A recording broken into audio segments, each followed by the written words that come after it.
Assalamu alaikum everyone. We've all heard of the power of atomic habits, the idea that small incremental changes in your life in the short term can lead to huge results in the long term if done consistently. And in this video, I really want to get at the core of what exactly it is that allows us to build those atomic habits. And the premise of this video is that our inability to repeat positive behaviors in our lives, good habits, is our inability to say yes to the things that truly matter and to say no to the things that don't. So inshallah, my goal for today is to give you all two practical principles that you can immediately implement in your life that can help you organize and design around the things you'd like to say yes to so that everything else is much easier to say no to.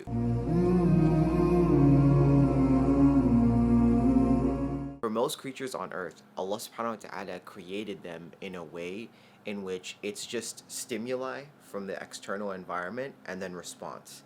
There is no ability for them to think critically about what's the wisest decision, to weigh the pros and cons, to consider the long-term perspective. For human beings, Allah subhanahu wa ta'ala created us differently. We actually have an intellect, an aql, and we have the ability to have foresight, to think in the long term, to think about your own potential, and to imagine a better future for yourself, and to always self-reflect and think about, hey, I'm making mistakes, I need to change my patterns of behavior, and I need to do better. Now, why does this matter? Well, in the modern world with social media and all forms of super addictive entertainment, there is so much external stimuli, so much cheap dopamine that can convince us that we actually are achieving things within our life. You know, on social media, we'll get superficial likes, we'll get shares, we'll be able to talk about controversies and drama and feel like, oh wow, I'm actually a part of something, a community, without actually assessing whether or not this thing that you're a part of or this thing that you're doing in the moment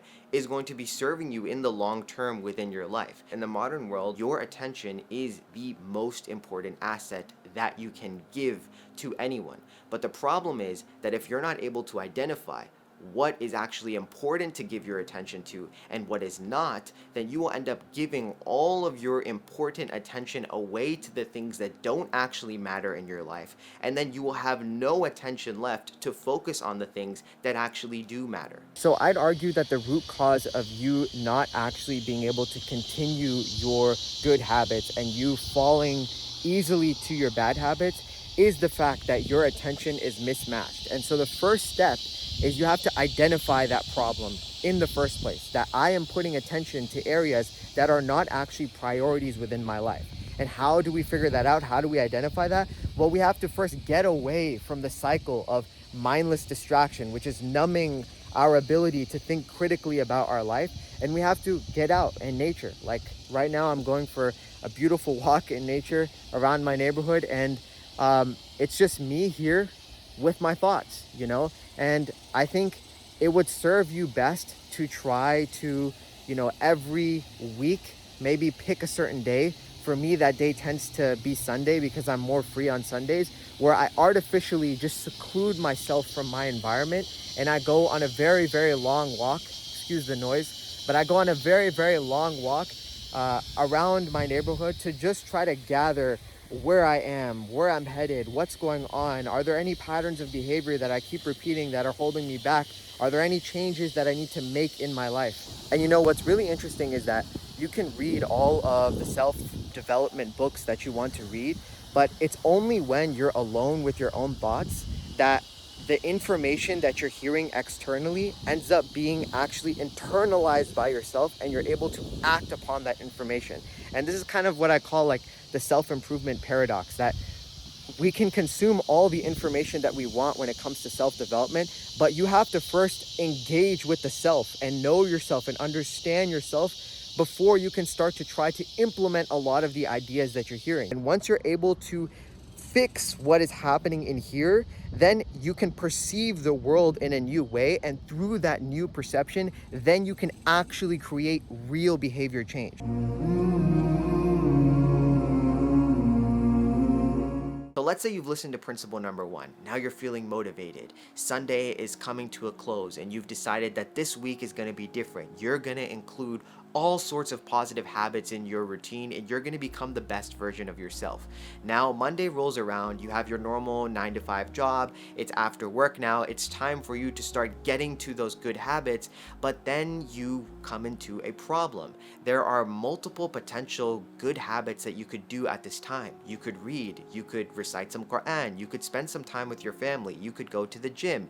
And now all of these different things and all of the trade-offs that are associated with them cause you to feel a sense of just being overwhelmed, and you end up not actually doing any of these things and just succumbing to mindless distraction. And so on one hand, while we have built an awareness of our priorities, awareness is not good enough. We have to take that awareness and then actually translate it into a real plan, into a real schedule for our lives, in the sense that you have committed prior to the day starting, set periods of time to specific activities so that when that time rolls around, you're not going off of instinct, but you're living off of design. And I think a lot of people at this point in the video are going to be like, okay, Sufyan, I don't think this really works. You know, schedules are just so rigid. I don't really like them. I'm going to offer you a system for developing a schedule that I think actually can work even for people that feel like scheduling in specific parts of their day just feels too rigid. So here's the system. Every week, once you've done your weekly reflection and you've kind of hit that hard reset button on your life,